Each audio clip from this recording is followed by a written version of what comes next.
அஸ்ஸலாமு அலைக்கும் வரஹ்மத்துல்லாஹி வபரகாத்துஹு.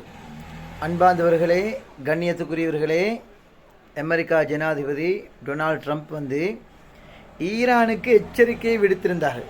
அதாவது நாங்கள் 1 மாதம் 2 கிழமைக்கு பின்னால் தான் நாங்கள் தாக்குதல் முடிவை எடுப்போம் என்று சொல்லிவிட்டு நேற்றைய தினம் கோழைத்தனமாக ஈரானில் உள்ள 3 அணு ஆயுத நிலையங்கள் மீது அமெரிக்கா யாருக்கும் செல்லாமல் தெரியாமல் தாக்குதலை மேற்கொண்டிருக்கிறாங்க.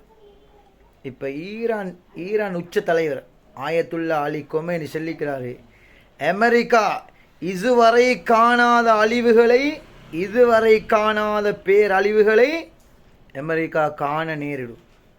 அன்பாதவர்களே, ஈரானிடம் கண்டம் விட்டு கண்டம் பாயக்கூடிய பயங்கரமான ஆயுதம் எல்லாம் இருக்கு.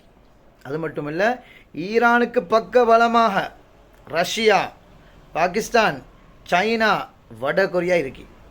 எந்த அளவுக்குண்டா, ஒரு முறை வடகொரியா ஜனாதிபதி கிம் ஜோன் சொல்லியிருந்தார், அமெரிக்கா ஈரானை தாக்க அரபு நாடுகளிடமிருந்து இடம் கேட்கிறாரு.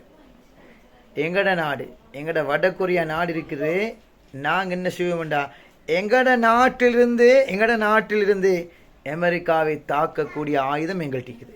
கண்டம் விட்டு கண்டம் பாயக்கூடிய பயங்கரமான ஆயுதம் எல்லாம் எங்கள்கிட்ட இருக்கு என்பதாக வடகொரியா ஜனாதிபதி சொல்லுகிறார். அது மட்டுமல்ல, இப்போ ரஷ்யா ஜனாதிபதி புடின் பயங்கரமாக அமெரிக்காவை எச்சரிக்கிறார்.